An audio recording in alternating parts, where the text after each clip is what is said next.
Bonjour et bonjour à toutes et à tous et bienvenue dans ce dernier webinar avant l'été proposé par CMJ et pas que par CMJ, par l'agence Affect et par l'ADN Data. Donc je vois qu'il y a déjà des bonjours qui tombent dans le chat, donc ça c'est chouette. Alors la thématique en fait aujourd'hui, ambitieuse et plutôt très chouette, comment enfin aligner ses objectifs de vente avec sa stratégie de contenu. Aujourd'hui on va parler un peu de SEO évidemment, on va parler d'inbound marketing, on va parler d'outbound marketing. Ça va être un webinaire qui, je l'espère, va être captivant et passionnant. On a deux beaux et passionnants interlocuteurs avec nous, donc je pense que ça devrait être pas mal. Donc, moi, je suis Michel Beck, CSM chez CMJ. Je laisse un petit peu le temps aux gens d'arriver, donc Customer Success Manager, et je suis accompagné de Pierre Duverger, que je vais laisser se présenter. Bonjour tout le monde, moi je suis Pierre Duverger, responsable marketing à l'ADN Data, ravi d'être parmi vous aujourd'hui. Et ensuite, Julien Desniel, à toi. Merci Michel. Bonjour tout le monde. Moi c'est Julien Desniel et avec mon associé, on a créé, l'agence d'acquisition qui s'appelle Affect depuis maintenant 2 ans et on est rennais. Vous êtes rennais, c'est-à-dire vous êtes en Bretagne. Ouais, Exactement. en jolie Bretagne que Plus je pour très connais que longtemps. il en parlera tout à l'heure. Tu es déjà en train de teaser Pierre, alors que ça c'est plus tard dans le webinaire ça. C'est vrai. Bon, Je laisse 30 secondes, 20-30 secondes aux gens pour les retardataires pour arriver et puis, comme ça on regarde si on avance, mais je crois que c'est bon, 130 personnes connectées. On va pouvoir passer à la présentation, de ton agence, Julien. yes, super. Du coup l'agence Affect, c'est vraiment, une agence de prestation de services, portée sur la croissance. On a 3 pôles d'expertise, en communication où, on s'appelle Unity, où on fait de l'acquisition, de communautés sur les réseaux sociaux pour nos clients. On a aussi le pôle, inbound SEO, qui s'appelle BeContent. Donc l'idée, c'est vraiment de faire de l'acquisition, de trafic pour, booster les opportunités et ensuite, en parlant d'opportunités encore, on a Makeid, qui est une agence un pôle, de prospection externalisée où là, notre rôle, il est assez simple, c'est d'aller chercher des rendez-vous ou des démonstrations, si on a des clients SaaS, pour nos clients. OK. Une agence divisée en 3 pôles distincts. Exactement. Qui, une vraie chaîne de valeur par contre, pour la croissance, pérenne de toute entreprise. Très bien, merci Julien. Et maintenant, on va passer pardon, à la présentation de l'ADN Data par Pierre. Oui, donc l'ADN Data, c'est la partie plateforme de prospection B2B du groupe Média l'ADN, que vous connaissez sûrement plus que l'ADN Data. Donc très rapidement, on est une base de données. À la base, on était spécialisé dans les plus gros annonceurs, donc on travaille beaucoup avec des agences de com. Et là, ces derniers temps, on a effectué un petit pivot pour devenir vraiment une base de données d'intelligence de prospection. Donc c'est un pivot qu'on a entamé, qu'on est en train de poursuivre. Et on va se lancer un peu dans cette voie. Donc on a enrichi la base, on essaie de rajouter de l'intelligence artificielle pour vraiment essayer de rendre la prospection plus facile, à savoir quel contact toucher, à quel moment, etc. Donc vraiment un pivot assez intéressant et je pense que ça va être assez excitant de travailler avec cette base. Yes, donc voilà, une jolie présentation de l'ADN Data que j'imagine effectivement tout le monde ne connaissait pas, même si on connaît tous le média l'ADN. On est beaucoup à être abonné à une newsletter de l'ADN et à lire les articles ou à écouter même les excellents podcasts de l'ADN. Parce qu'il y en a Exact. de très bons. Et puis CMJ, la plateforme dédiée aux équipes marketing et contenu et qui aide à gagner du temps dans les optimisations des contenus SEO. On la présente évidemment à chaque fois. On est plus de 50, 64 maintenant, je crois, chez CMJ. On a plus de 300 clients. On a pas mal de belles marques avec nous, comme on peut le voir sur la slide. Et il y en aurait plein d'autres à montrer, mais on n'a pas la place pour mettre tout le monde. Donc, on va pouvoir commencer. Je pense que tout le monde est arrivé. Il y a déjà des gens qui utilisent ADN Data depuis plusieurs années et qui en disent du bien dans le chat. Bonjour donc à toutes et à tous ceux qui viennent d'arriver. On va rentrer dans le vif du sujet et on va tout de suite parler avec Julien un petit peu en premier des enjeux d'acquisition de son agence Affect. Donc, Julien, si tu peux un petit peu nous détailler tout ça et nous présenter un petit peu tes enjeux d'acquisition. Mmh. Chez Affect, aujourd'hui, on est simplement une agence d'acquisition, de croissance et notre ambition, elle est assez forte, c'est de créer un groupe innovant marketing et en publicité.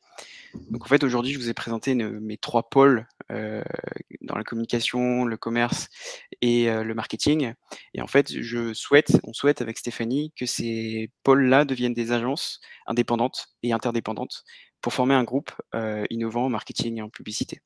Je me permets, est-ce que tu peux, en 2 mots, dire qui est Stéphanie?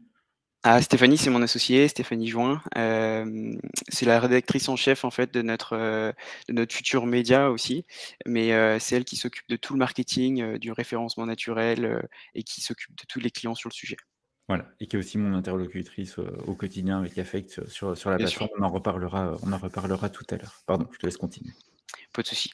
Mais du coup, une ambition forte, nos enjeux, c'est vraiment de développer notre présence sur le web, et notamment du coup avec CMJ, qui est partenaire et enfin, on est partenaire et client de CMJ pour booster notre, référencement sur le net et ensuite, on a un deuxième enjeu, c'est vraiment d'aller chercher des nouveaux clients.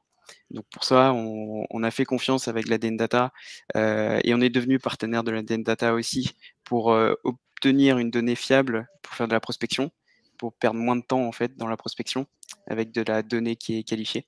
Donc, si je passe à la slide qui suit, on Mmh. a vraiment, 2 graphes, enfin, si on prend les 2 insights que je vous ai présentés en termes de trafic et en termes de croissance de réunions, ici j'ai mis 2 graphes. Donc le premier, c'est vraiment l'augmentation de notre trafic web, où on voit très bien que, en mauve, la recherche naturelle est en croissance exponentielle depuis 6 mois.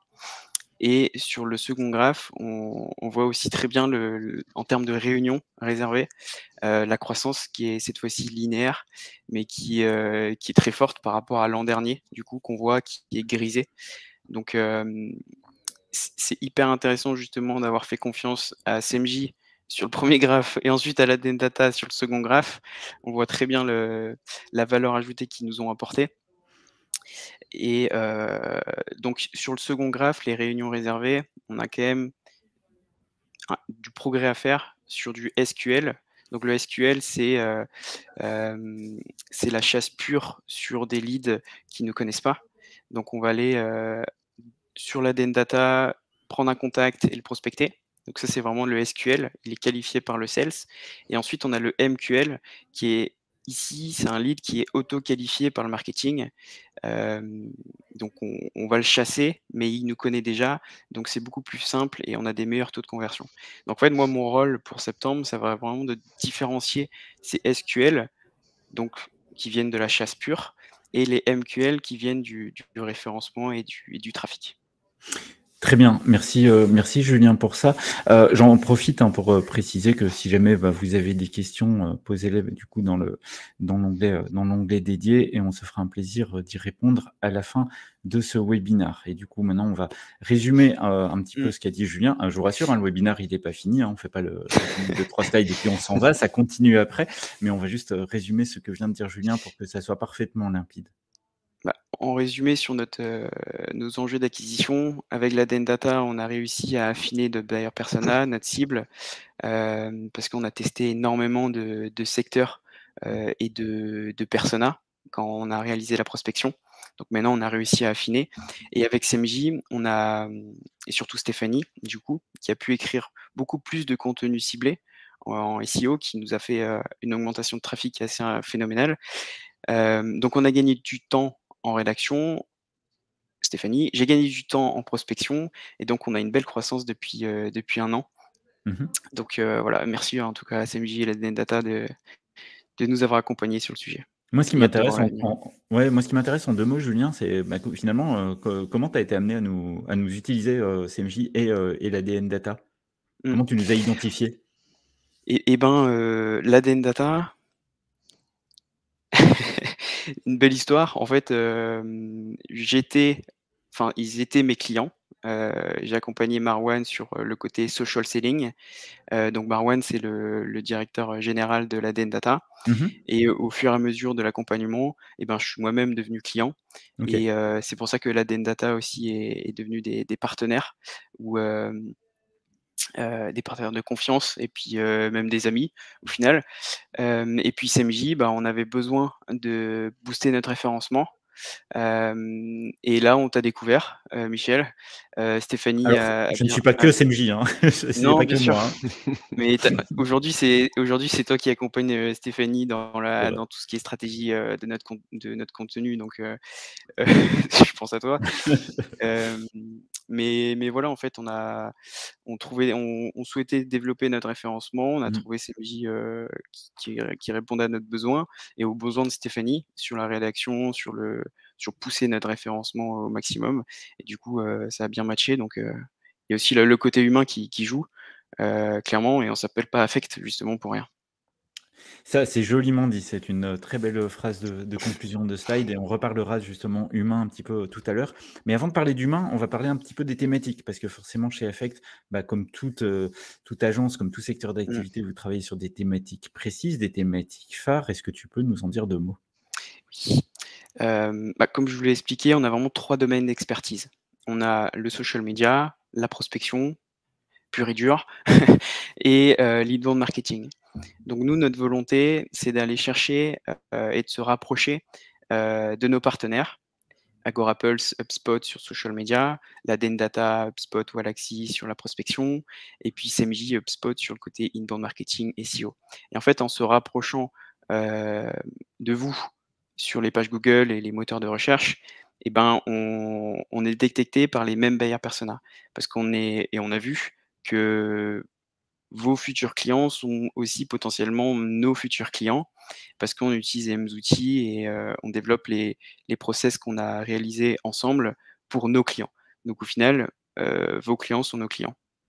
Donc on se rapproche ensemble sur les moteurs de recherche, sur les thématiques, de nos partenaires. OK et tu as une, prochaine actualité qui va être de traiter de la publicité, à ce que je vois? Exactement, là c'est un sujet qui va prochainement arriver pour septembre. On a un enjeu de déménagement sur Paris et on a un enjeu de développer justement le groupe, innovant en marketing et publicité. Donc, prochainement, il y aura beaucoup d'actualités sur la publicité qui va apparaître sur notre blog, Affect. Pourquoi Paris? Pour plus, développer plus de business? Pour être, plus près des acteurs, parisiens? Bah, en fait, la majorité de nos clients sont à Paris, et tout simplement, on aura, je pense, beaucoup plus d'opportunités. Hem et puis, on s'appelle Affect, donc on aime beaucoup, monter sur Paris, déjeuner avec nos clients, les rencontrer, travailler chez eux de temps en temps pour brainstormer et au final, bah, on sera beaucoup plus proche, donc ce sera plus simple pour nous tous. OK. Vous retournerez quand même, de temps en temps dans cette jolie ville de Rennes que j'invite tout le monde à visiter si ça n'a jamais été fait. Donc heu, donc voilà pour ça. Des petits exemples maintenant? Ah oui, petit exemple, bah, en fait, ce que je disais, c'était se rapprocher de nos partenaires et quand on tape l'ADN Data sur Google et ben, on est en troisième position. Donc c'est hyper intéressant pour nous, Affect, d'être associés à l'ADN et l'ADN Data parce que quand leurs clients tapent, enfin les recherches, ils nous connaissent directement et donc là, il me semble que cette semaine, on a eu d'opportunités, associées ensemble, mais voilà, affaire à suivre. Ça marche. Alors, on va rentrer un petit peu maintenant dans le vif du sujet, hein. Je me doute que tout le monde est un petit peu impatient là-dessus. Le sujet, évidemment, bah, c'est comment on va chercher des leads, comment on va chercher du retour sur investissement. Évidemment, on est censé, Mmh, bah, dans nos activités, bah, dans tes activités, se positionner sur des mots-clés à opportunité en rapport avec tes thématiques phares. Évidemment, tu vas essayer de gagner des positions sur ces mots-clés. Augmenter l'acquisition de leads grâce au SEO, c'est évident, c'est pas mmh. une évidence, mais pour toi, ça l'est. Mais ça l'est pas forcément pour tout le monde, c'est notre rôle aussi de le rappeler et forcément diversifier l'acquisition de leads grâce à l'inbound. Alors là, tu as un système, donc là, il va falloir des explications, pour qu'on C'est comprenne clair. un peu tout ce système en fait de lead scoring. Donc Mmh. bonne chance Julien, mais non, Avec non, mais je plaisir. plaisante. Julien, il est très pédagogue, il va très bien nous expliquer tout ça et ça va être très clair. Au final, c'est très simple. En cas pratique, c'est assez, compliqué au niveau tech, mais au final, l'idée, elle est simple, c'est de développer notre trafic, d'avoir le maximum enfin, d'attirer le maximum de personnes sur notre site internet. Sur notre site internet, on va capturer le lead, avec plusieurs, plusieurs solutions. On Mmh. a le CTA pour prendre rendez-vous, où là, on voit un Mmh. plus 200. Donc on a qualifié le lead, directement parce il veut entreprendre une conversation avec nous. On a des pop-up aussi pour, l'inscription à la newsletter. On a des OK. lignes magnets, donc des lignes magnets à télécharger. Ça peut être des e-books, ça peut être, des use cases, des cas clients.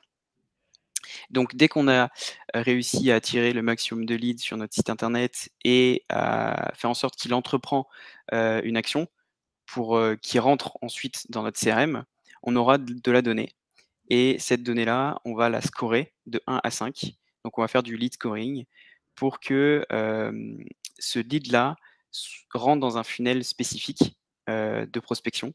Donc ce lead est attribué à un commercial chez Affect et il y a des workflows en place pour que ce lead-là, s'il a un score de 1 ou de 2, rentre dans un funnel et un workflow, une séquence, spécifique. Donc en fait, l'idée, c'est de mutualiser les efforts, et d'aller chercher le ROI en travaillant chaque lead, mais avec, quand même un degré de priorisation en fonction du score. Oui, et ce qui va être, justement intéressant, c'est que tu vas parler, par la suite un petit peu, bah, de justement du système de scoring. Là, tu as expliqué un petit Mmh, peu la mécanique du lead scoring et maintenant on va un petit peu, bah, justement détailler puisque moi forcément en répétition, quand tu m'as présenté ça, bah, je me suis tout de suite demandé, bah, du coup, le prospect qui est qualifié de 1 sur 5 par rapport à 5 sur 5, bah, c'est quoi la différence? Et c'est de ça dont tu vas exactement. nous parler. Oui, là, ce que je vais faire, c'est que je vais présenter 2 scénarios. Ce qu'il faut savoir pour faire du lead scoring, nous, on utilise HubSpot, qui est un CRM, du coup, qui permet de faire énormément de choses. Mais donc là, pour présenter le scénario qui, je trouve assez incroyable, notamment pour une cible média, hem, c'est quand une personne visite notre site internet, souvent, on ne sait pas qui est cette personne. Enfin, on ne peut Mmh. pas savoir. On a un outil qui s'appelle Leadfinder, qui va OK. détecter l'adresse IP d'une entreprise.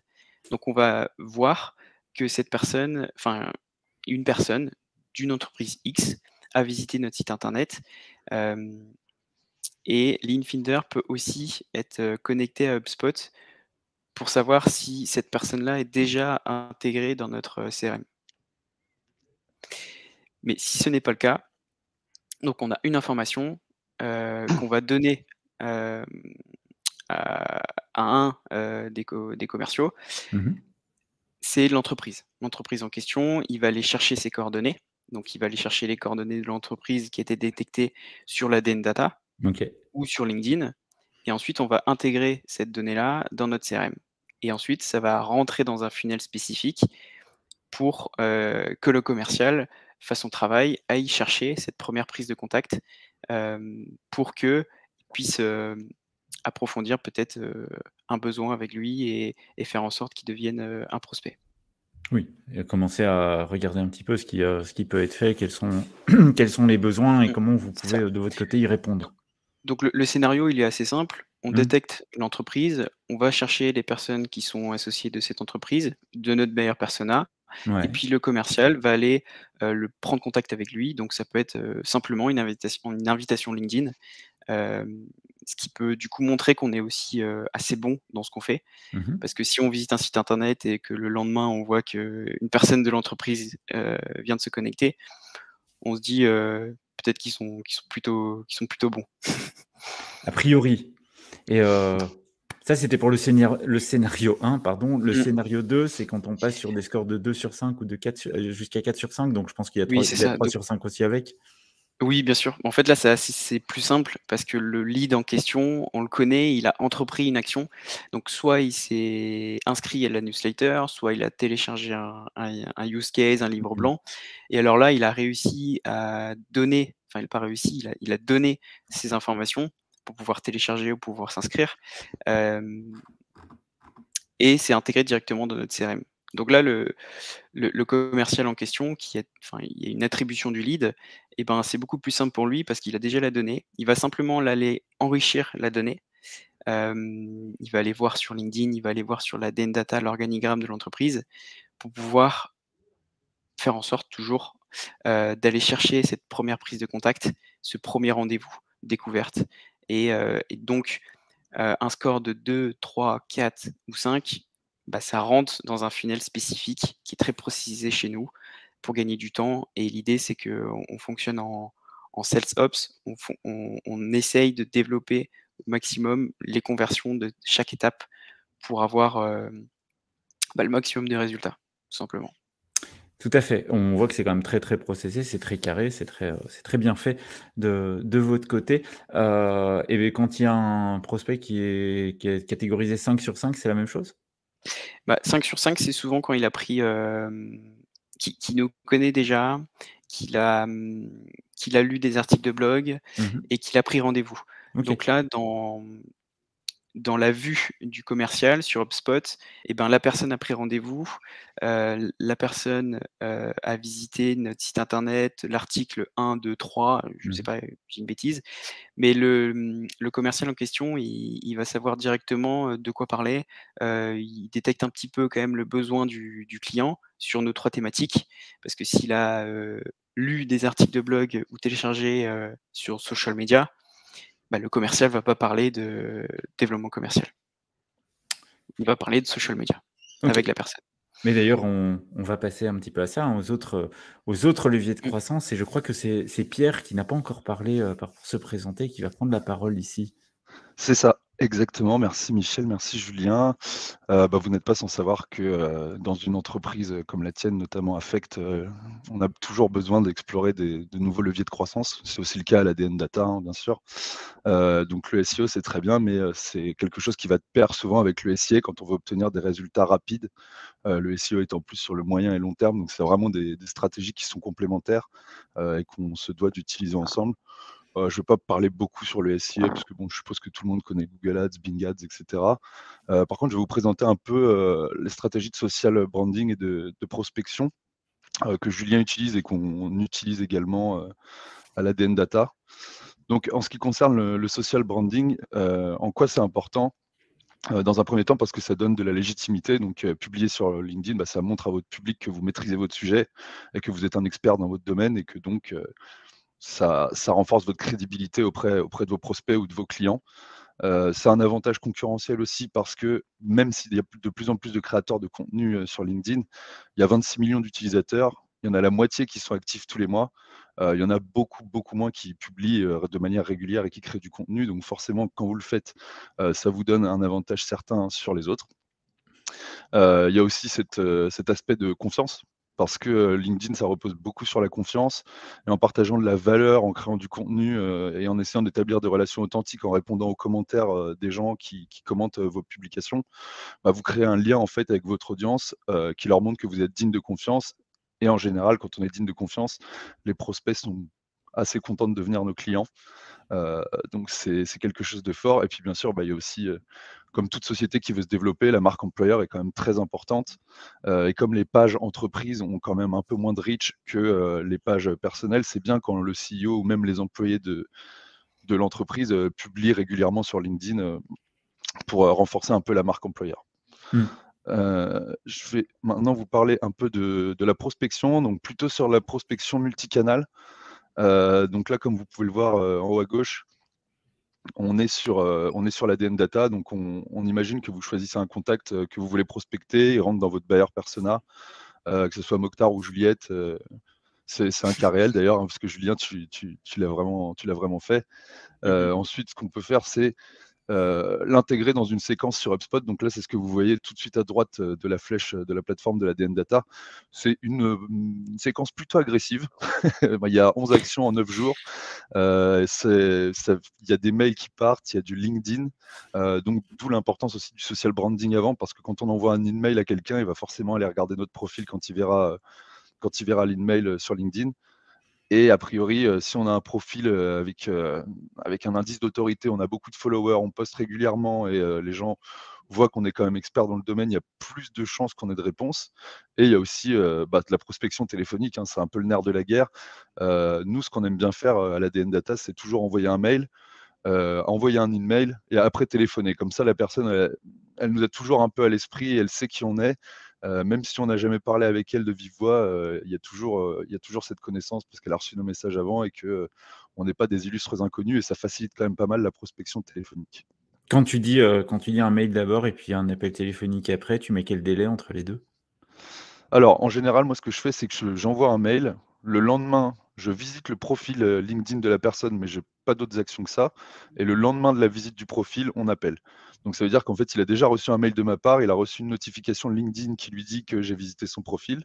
Derrière, il y a un autre mail qui part avec un jour encore de battement après la tentative d'appel. Et après, je lui envoie une demande de connexion sur LinkedIn. Donc là, il reçoit, ça se fait progressivement, quoi. C'est un peu comme de la drague. On va pas aller directement le voir, lui proposer notre produit, etc. Vraiment, il faut être malin. Mmh. Et du coup, ouais, j'essaie vraiment de faire des actions un peu crescendo. Donc il y a beaucoup d'actions au début. Et après, ça diminue un peu le temps pour pas qu'il se sente harcelé. Et que donc ça le fasse fuir potentiellement, hein, parce que l'objectif à la fin, c'est de communiquer avec lui, d'essayer de relever ses besoins. Une fois qu'on relève ses besoins, on voit s'il y a un intérêt à travailler ensemble, hein. Le but, c'est pas de faire de la vente forcée non plus, c'est vraiment de nouer des relations de confiance avec nos prospects, quoi. Ouais, tu prends le temps, mais tu laisses pas passer, non plus trop de temps entre 2 actions de manière à ne pas te laisser oublier par un éventuel Exactement, prospect. Très bien, exact. très clair. Merci Pierre, Je t'en pour prie. ce schéma très bien présenté. On va continuer à parler d'organisation, de process d'équipe et on va revenir un petit peu au SEO et au contenu avec la stratégie et la création de contenu. Et là, évidemment, on va reparler un petit peu avec Julien. Je vais prendre un tout petit peu la parole au début, hein, pour montrer comment on a fait, comment on travaille en fait en SEO. Puisque vous voyez, en fait, ici, l'idée de la synergie ici, c'est vraiment travailler SEO, inbound, outbound, main dans la main, en fait, hein, finalement, Mmh. pour que tout fonctionne bien. Donc, sur l'organisation et le process entre Affect et CMJ, bah, il y a évidemment, c'est du SEO. On va fonctionner par de la phase de détection, la priorisation des mots-clés à opportunité, hein, qu'on raccorde évidemment aux thématiques phares d'Affect dont on a parlé tout à l'heure. La planification, forcément, on intègre tout ça dans une stratégie éditoriale. C'est important, on le rappelle, c'est pas souvent si évident que ça, mais une stratégie éditoriale, c'est vital pour faire une bonne production et des contenus qui performent en fait en SEO. Et une fois qu'on a ça, une fois qu'on a fait la détection, la planification, on peut passer à la production, la rédaction et surtout à l'optimisation SEO des articles qu'on va faire.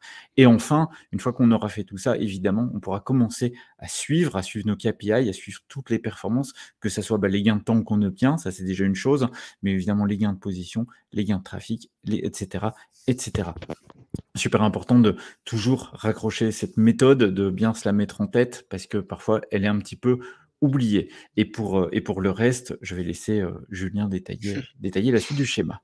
Yes. Bah, en fait, dès que le SEO a fait son travail, on a réussi à faire de l'acquisition de leads dans notre CRM.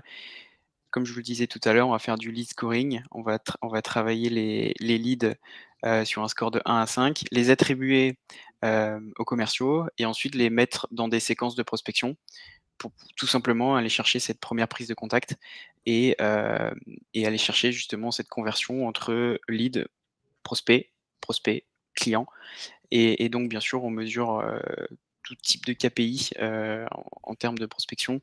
Mais l'idée, c'est d'aller mesurer pour, manager la performance, donc pour coacher aussi, les commerciaux, mais pour suivre aussi tous les résultats de la performance, de la chaîne de valeur. Tout à fait.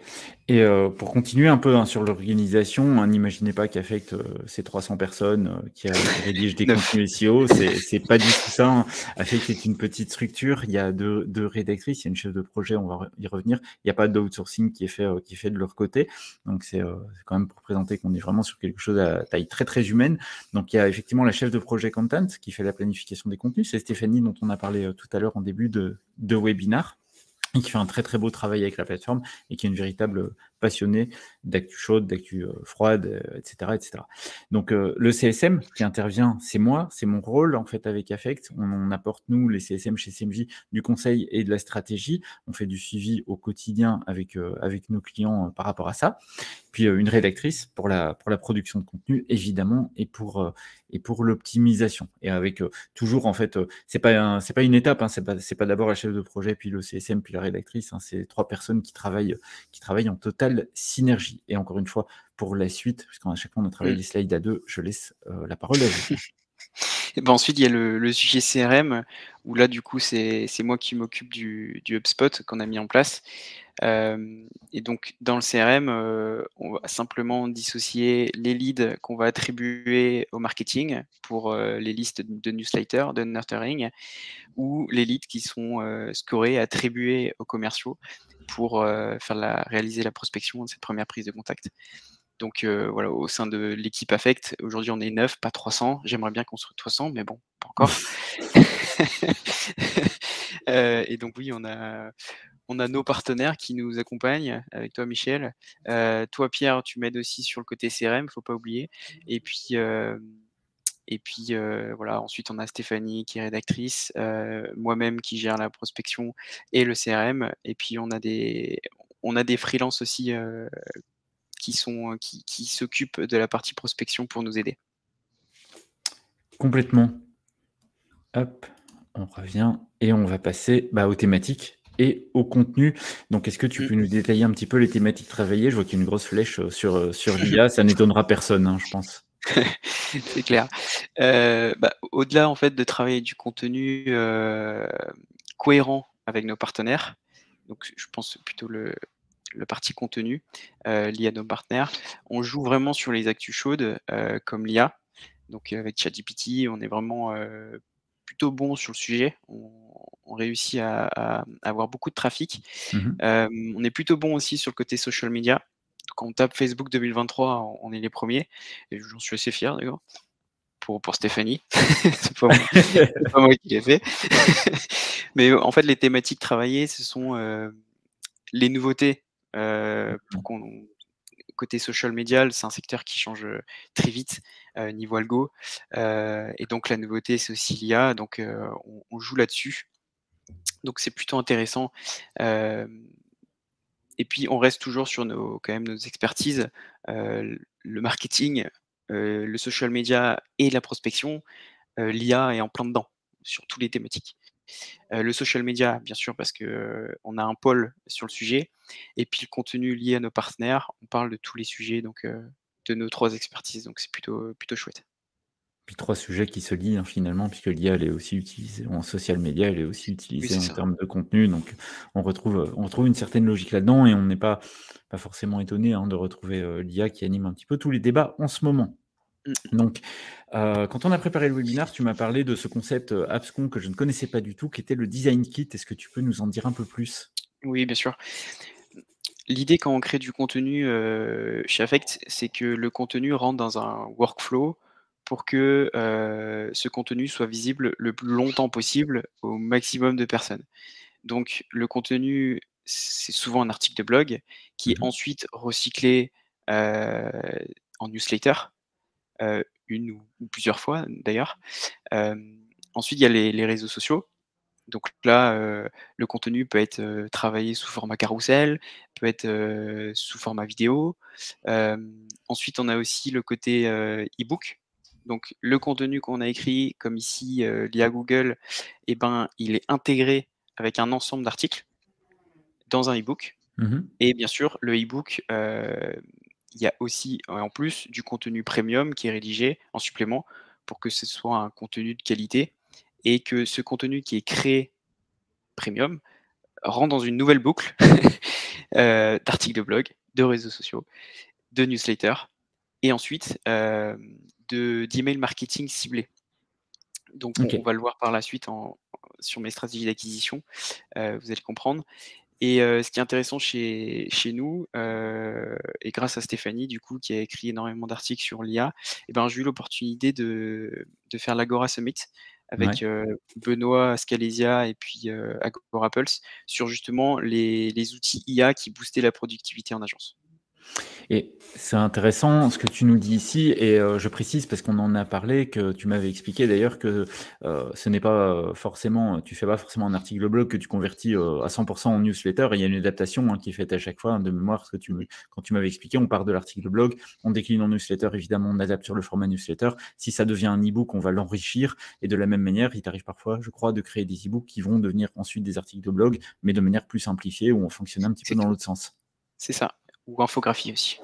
Voilà, donc Il faut bien, évidemment, travailler ces thématiques, de manière à pouvoir bien décliner, en fait, les choses de manière intelligente. Et on reviendra sur ce dont tu parlais tout à l'heure, un peu plus tard. On va parler un peu de mise en œuvre opérationnelle sur les stratégies et les créations de contenu, par exemple pour les articles de blog qu'on voyait dans la première étape que Julien nous présentait. La stratégie préalable qui était utilisée chez Affect, c'était d'abord une étude de mots-clés. Une étude de mots-clés, on sait que ça prend énormément de temps. C'est un travail assez fastidieux. Scrapping des données Google, c'est pas beaucoup plus court. Préparation des datas, évidemment, ça prend du temps. Analyse SEO, c'est évidemment quelque chose qu'on sait qui est chronophage. Rédaction et relecture, ça de toute façon, on n'y échappe pas. Et c'est ce qu'on va retrouver en fait dans la stratégie optimisée depuis qu'on travaille ensemble, avec de l'idéation qui est faite entre nous, de la préparation des URL dans notre plateforme, et on peut passer directement à la rédaction et la relecture. Ça évidemment, comme je disais, on n'y échappe pas, mais on a quand même éliminé en fait 2 étapes qui sont très, très chronophage. Donc, comment ça se passe concrètement dans la plateforme, notamment ici, dans le cas d'Affect, c'est pas forcément le cas de tous nos clients qui vont utiliser la plateforme de manière différente, mais dans le cas d'Affect, c'est ce qui va fonctionner. C'est on va passer par le module idée de contenu pour détecter les opportunités. Je rentre mathématiques, l'intelligence artificielle. À partir de là, j'ai pas mal de propositions, de requêtes. Je vois la position. Est-ce que je suis positionné, pas positionné, la difficulté du mot-clé. Ça va me permettre de savoir si c'est une bonne idée d'y aller ou s'il vaut mieux temporiser ou ne pas y aller du tout. Une fois que je vais avoir ça, je peux ajouter au planning et faire mon démarrage de travail d'optimisation, tout de suite qui est pris en charge en fait par les équipes d'Affect avec la plateforme. Et à partir de là, par exemple, on détecte l'opportunité, c'est notamment la requête IA Google. Donc on a la thématique phare, on en parlait, c'était l'intelligence artificielle, et on peut entamer le travail d'optimisation avec les recommandations d'intention de recherche, de longueur, de termes associés, de maillage interne qui sont faites dans la plateforme, en respectant évidemment le content score, le score de contenu qui est recommandé chez CMJ, 75 minimum. On pousse toujours nos utilisateurs à aller plus haut, mais le 75 est toujours un minimum indispensable à respecter pour que ça fonctionne bien. Pour aider par rapport à ça, il y a une fonctionnalité que moi j'aime beaucoup en fait dans CMJ, qui est la matrice concurrentielle. On appelle souvent la heatmap en interne, mais matrice concurrentielle en français. Elle permet 2 choses en fait. Elle permet la détection des tendances. Pourquoi? Tout simplement parce que je vais voir en fait sur mes intentions de recherche, que je vais baliser en HN ensuite, quand c'est écarlate, en fait c'est tout simplement que c'est très utilisé chez les acteurs du top 10. Donc là, je sais qu'il y a une tendance forte si j'ai beaucoup de couleurs écarlates qui ressort, et je vais pouvoir voir en passant le curseur de ma souris d'ailleurs combien de fois l'intention de recherche est utilisée chez mon concurrent. Mais de la même manière, donc ça, la détection des tendances, c'est une chose, c'est bien, on s'aligne en fait sur la concurrence, mais une chose qui est encore plus importante, en fait, c'est l'opportunité ici. C'est-à-dire de pas forcément se focaliser que sur l'écarlate, mais de regarder en fait les zones pâles, les zones blanches, en fait, là où les choses ne sont pas traitées, alors qu'on a de l'intérêt, alors qu'on a du volume de recherche qui est là derrière.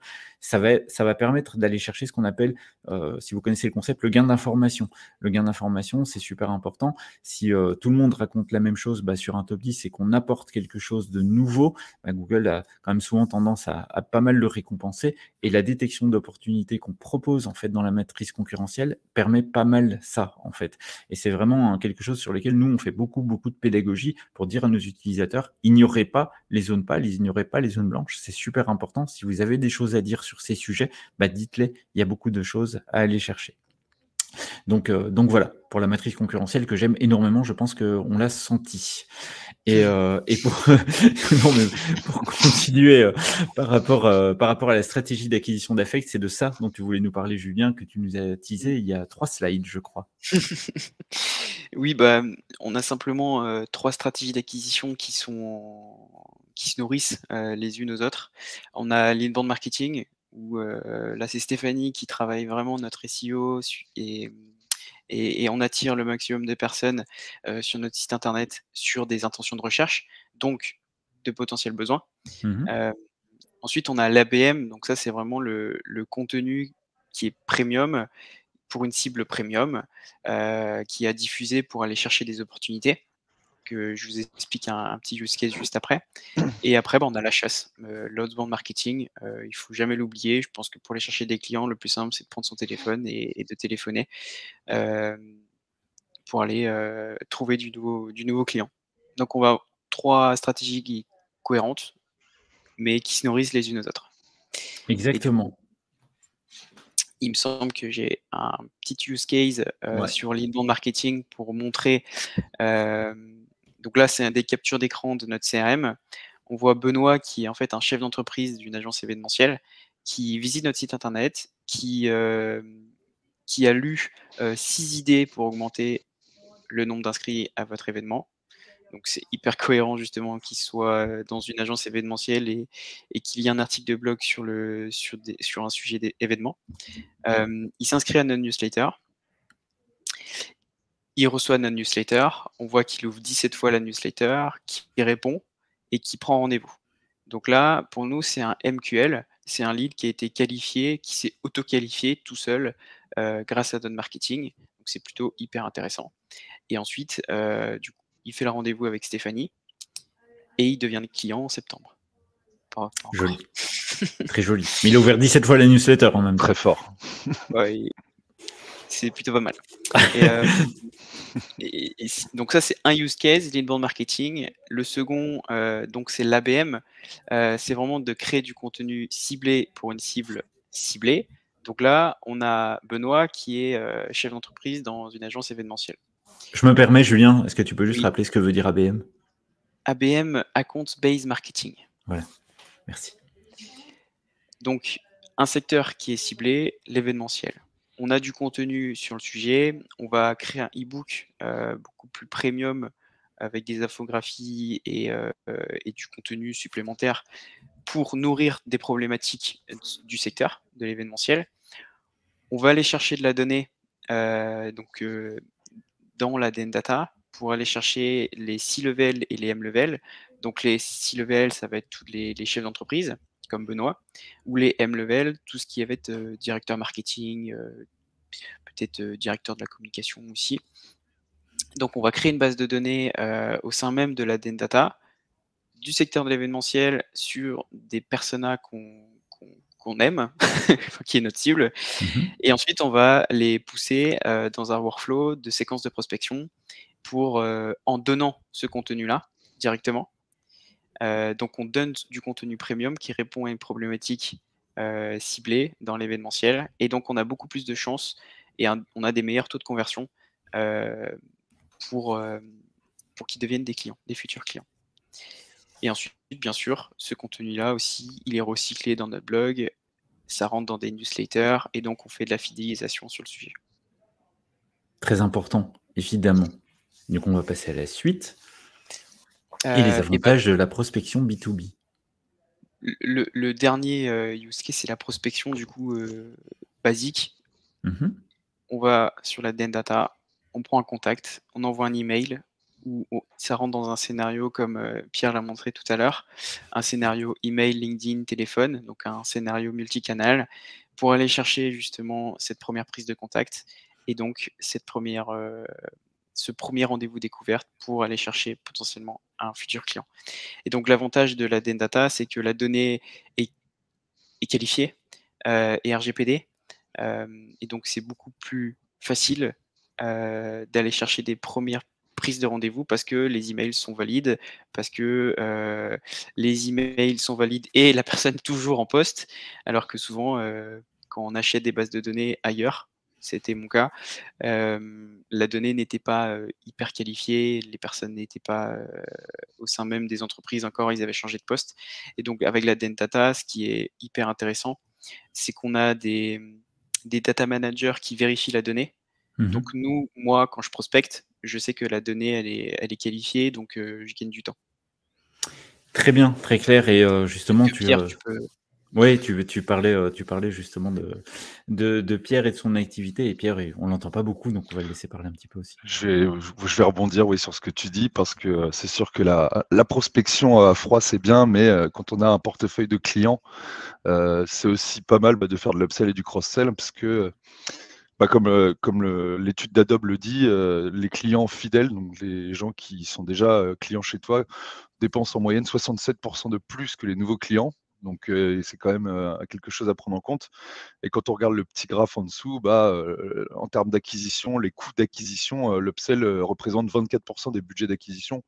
Donc en gros, ça coûte beaucoup moins cher de travailler des clients déjà existants et ça rapporte plus. Donc c'est quand même assez intéressant.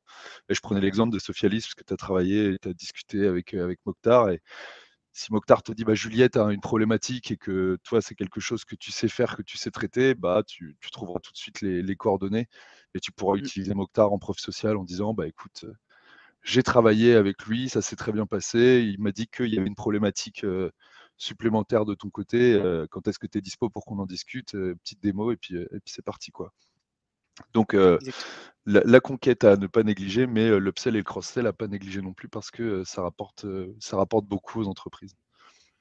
Tout à fait. Bel enseignement, à ne pas oublier sa base de clients existants, même s'il faut toujours aller générer de nouveaux leads, il faut jamais du tout oublier la base de clients existants, ils sont importants et puis c'est juste dans l'intérêt de tout le monde.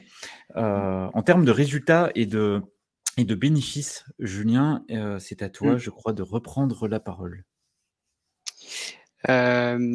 Juste avant, du coup, sur le côté upsells, je voulais juste simplement dire que notre ambition de créer un groupe innovant en marketing et publicité et donc d'avoir des agences indépendantes en communication, en marketing et en développement commercial et bientôt en publicité, permettra de faire de l'upsells beaucoup plus facilement. Parce que du coup, les leads et nos clients vont se nourrir, vont se nourrir ensemble. De l'upsell et du cross-sell, du coup, tu Oui, pourras exactement. passer d'un service à l'autre, d'une agence à l'autre avec Exactement. les mêmes clients. Ouais. Et Ok, donc, ça marche. résultat, pardon. Non, vas-y. Je trouve que c'est assez impressionnant. Donc on a 2 ans, et cette année, on a fait quasiment plus 1000% en termes de trafic. Donc CMJ nous a vraiment boosté notre trafic, boosté notre visibilité sur le sujet.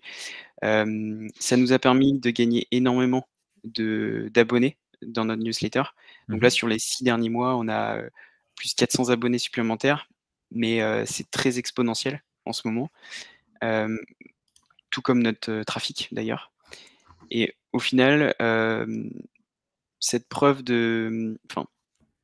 les personnes qui arrivent chez nous, nos futurs clients, ils viennent via le site internet ou ils nous découvrent par la suite en social branding, sur les réseaux, et cetera. Et plus on est visible en fait, c'est le ressenti que j'ai et c'est les chiffres qui parlent, on a des meilleurs taux de conversion. Donc dès que je fais un rendez-vous avec, un prospect, j'ai aujourd'hui 30% de chance, 30 supplémentaires de chances qu'il signe. Et le chiffre, je pense qu'il faut voir, c'est qu'on a fait plus 150% en termes de chiffre d'affaires. Donc Ok. on a plus de clients, on a aussi, développé notre chiffre d'affaires et l'important, pour moi, chef d'entreprise, c'est aussi la sérénité. J'ai une visibilité sur l'avenir qui est très optimiste, parce que je vois que notre trafic augmente, que je vois que nos process sont bien établis, que ça fonctionne. Donc je suis très serein sur l'avenir et du coup, merci beaucoup à SMJ et l'ADN Data parce que c'est grâce à vous qu'on a créé des process bien ficelés et place à la suite. Non, mais surtout merci à toi parce que c'est aussi grâce à nos clients chez CMJ que nous évoluons, que notre plateforme reste très très performante et grâce à tous vos feedbacks et à toutes les remontées que vous nous faites. Super important par rapport à ça. Tes prochains enjeux? C'est un déménagement à Paris, avec du coup du recrutement sur les postes en social media, des postes en marketing, en rédacteur, et bien sûr des commerciaux. J'ai besoin de travailler du coup sur chaque pôle pour que chaque pôle deviennent des agences indépendantes. Et l'enjeu aussi, c'est toujours faire de l'acquisition en continu, ne rien lâcher parce qu'on ne sait jamais et toujours progresser. Toujours, ne jamais rien lâcher comme tu l'as très, très justement dit. Il est 11h48, on a déjà d'ailleurs, je crois, débordé un petit peu. On est à la fin de ce webinar. Il y a une question, on va pas d'ailleurs passer aux questions Et si on a d'autres, n'hésitez pas à les taper, qu'elles soient pour Julien d'Effect ou pour Pierre de l'ADN Data. Mais il y en avait une première d'Alban qui est tombée en tout début du webinaire quand tu parlais de lead feeder, qui te demandait si ça fonctionne que pour du B2B ou est-ce qu'il y avait des solutions fiables et efficaces sur du secteur B2C. Il me semble que ça fonctionne que en B2B. Et niveau RGPD, du coup, il y a énormément d'outils qui fonctionnent que en B2B. En B2C, je vois pas d'outils similaires. Non, bah, c'est comme lead feeder, c'est comme GetQuanti, ça se base sur l'adresse IP pour définir qui est l'entreprise, etc. Et du coup, en B2C, c'est beaucoup trop compliqué. La donnée ne serait pas RGPD compliant. Exactement, ouais. Voilà. Ah ben voilà, on va avoir une deuxième question de Delphine qui nous demande, qui dit, j'imagine, ça arrive. Bonjour, pour faire vos analyses, il semblerait que vous utilisez HubSpot. Pourquoi ce CRM en particulier? Il me semble que l'ADN Data et CMJ utilisent HubSpot aussi, donc on pourra Tout à fait. discuter. Mais Tout à fait. pour nous, c'est simplement parce qu'on a commencé avec cet outil-là, on est monté en compétence avec cet outil-là, on est devenu partenaire avec cet outil-là. Et si c'est bien utilisé, HubSpot, ça peut être une Formule 1. Donc, on veut toujours monter en compétence et l'optimiser pour qu'elle nous aide dans notre croissance. Et on a fait le pari d'aller sur HubSpot, mais aujourd'hui, on est très heureux d'y être. Ouais, et nous aussi. On a Daniel qui nous demande si tu peux donner un peu plus d'informations sur le contenu des mails, des news, des newsletters et des procédures d'appel et de contenu. Il veut tout savoir, Daniel. Par où commencer? La question, pardon? Alors, je la reprends. Donc, est-ce que tu peux donner plus d'informations sur le contenu de tes mails, de tes newsletters, des procédures d'appel et des contenus en général? OK. Et tout va dépendre de la cible en question. Donc, je vais prendre un exemple que j'ai pris tout à l'heure. On a une cible qui est dans l'événementiel. On va créer du contenu pour répondre à leurs besoins, à leurs intentions de recherche qu'on va détecter avec CMJ. Donc Stéphanie va rédiger le contenu pour répondre à ces problématiques qui ont le secteur de l'événementiel. Ensuite, on va créer des emails pour les intégrer dans des séquences. Donc OK. on va écrire des emails avec, on va aussi s'aider de ChatGPT pour écrire des emails qui sont de qualité. OK.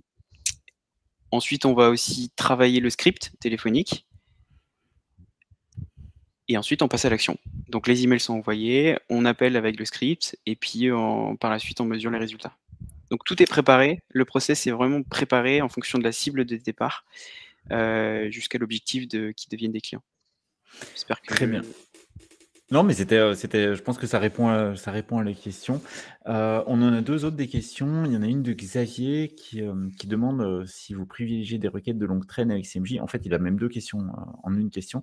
Est-ce que vous privilégiez plutôt des requêtes de longue traîne et est-ce que cette construction de silos vous permet déjà de vous positionner sur des requêtes plus génériques et donc plus concurrentielles? Elle est pas facile, la question. Tu peux la lire, Julien, dans l'onglet questions, hein, si jamais, elle est trop longue et tu cliques sur l'onglet questions en bas j'étais dans les chats. et tu peux la voir. 2 questions en une. C'est la dernière? C'est l'avant-dernière, celle de Oui. Xavier.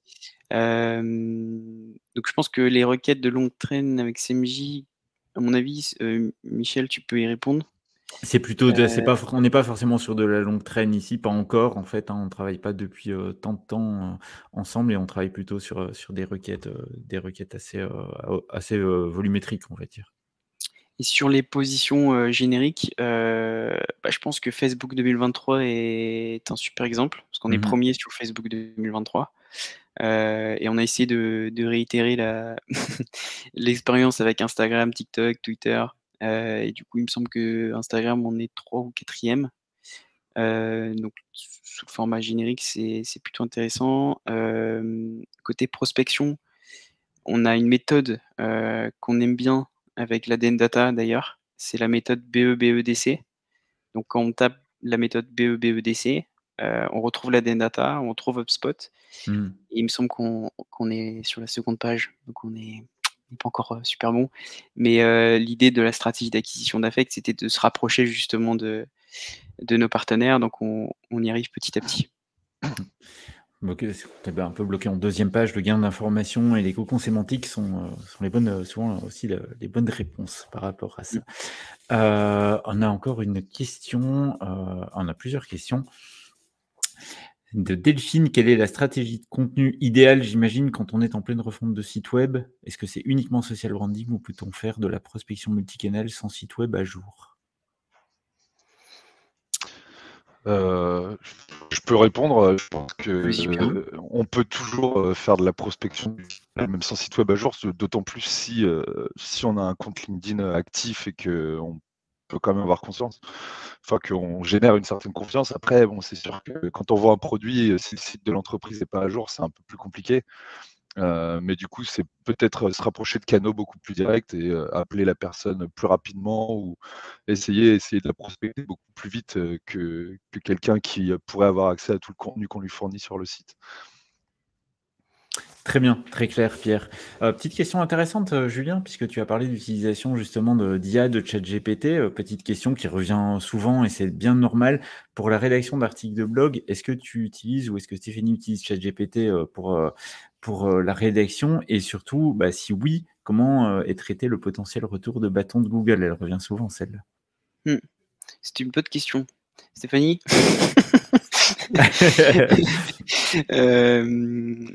Non, alors je sais que mon équipe, Stéphanie et Maël, qui font la rédaction, utilisent ChatGPT de temps en temps, mais ils utilisent surtout l'IA de CMJ. Donc personnellement, moi j'utilise ChatGPT pour tout ce qui est prospection parce que je sais bien que les emails, et cetera, c'est pas très dangereux et puis de toute manière, il y a le côté humain qui doit réécrire parfois les textes, sinon c'est trop robotique. Et donc, vous traitez le potentiel retour de bâton de Google. Oui, c'est la question classique, c'est est-ce que Google sanctionne l'IA ou pas? On sait que sur des textes entièrement auto-générés, bah, évidemment, c'est pas du tout recommandé. Nous, on le déconseille très fortement à nos utilisateurs. En revanche, si je peux donner le point de vue de CMJ par rapport à ça et quand on est en contact avec nos clients, oui, utilisez l'IA, faites de la génération, mais après, reformulez, mettez votre patte, mettez votre tone of voice, mettez ce genre de choses et surtout, faites des contenus informationnels utiles et Google vous sanctionnera pas, une fois qu'on a bien fait ça. D'autres IA qui paraphrasent ce que tu fais. Regardez Google, quand c'est ChatGPT qui fait un article de blog, qu'à 99%, c'est. Mais quand tu paraphrases avec une autre IA, il dit que c'est bon. Mais bon, ça fait quand même utiliser deux outils pour quelque chose qu'on peut faire rapidement soi-même. Complètement. Alors, on va passer à une question qui a été posée 2 fois. Je crois que Shaoki voudrait vraiment une réponse à sa question. Quelle est la meilleure façon de faire la promotion pour un webinaire et pour avoir un maximum de participants? Nous, on la connaît bien chez CMJ, mais je vous laisse y répondre à celle-là. Parce que moi, je serais bien incapable d'y répondre. Moi, j'allais dire, bah, il me faut en tant qu'intervenant. Je rigole. Je rigole. Non, je rigole. Et bah, je pense qu'il faut. Alors, la question, elle est ici. Bah, il faut aller chercher, comme si on va chercher des futurs clients, on va faire de la prospection multicanal. On diffuse notre contenu dans notre newsletter, par email, sur les réseaux, du bouche à oreille, de l'automatisation sur LinkedIn, notamment avec Wallaxy. On peut envoyer une base de données ciblée qu'il y a un super webinaire qu'il faut vraiment que vous y participiez. Voilà, je pense que c'est comme si on allait chercher des nouveaux clients. Voilà. Et donc, réappliquer un peu les méthodes que tu as données tout au long de ce webinaire, en fait, finalement, et de bien penser à la stratégie. Exactement. Et puis, une toute dernière question. Est-ce que vous utilisez ChatSpot d'HubSpot? Je ne connais pas, j'avoue. Je l'ai vu, et pour l'instant non. Ouais, pareil, pour l'instant non. Pour l'instant non, mais Pas j'ai l'été expérimenté, pas testé? Je l'ai vu aussi, mais j'ai pas encore eu le temps d'essayer. J'ai pas pris le temps, oui, pareil. Il y a pas mal de bêta en ce moment sur HubSpot. Je me suis fait une to-do list de bêta pour cet été, un peu moins d'activité. Donc, C'est vrai qu'ils ont été actifs sur le produit ces derniers temps. Ils n'ont pas arrêté de sortir des tableaux en bêta. Ouais. Oui, ils sont très actifs chez HubSpot, gros CRM que nous utilisons tous les trois. On est à la fin de ce webinaire, donc je vais vous remercier, Julien et Pierre. Ça a été un énorme plaisir en fait de travailler avec vous sur la préparation de ce webinaire. Je pense que vous avez apporté pas mal de choses intéressantes à notre audience, je l'espère en tout cas. Et donc, en parlant de l'audience, je vous remercie toutes et tous d'avoir assisté à ce webinaire et on se donne rendez-vous, je crois, à la rentrée, probablement au mois de septembre pour un prochain webinaire organisé côté CMJ. Voilà, bonne journée à toutes et à tous et bon appétit aussi puisqu'il est midi. Merci tout le monde, à la prochaine. merci tout le monde. Au revoir.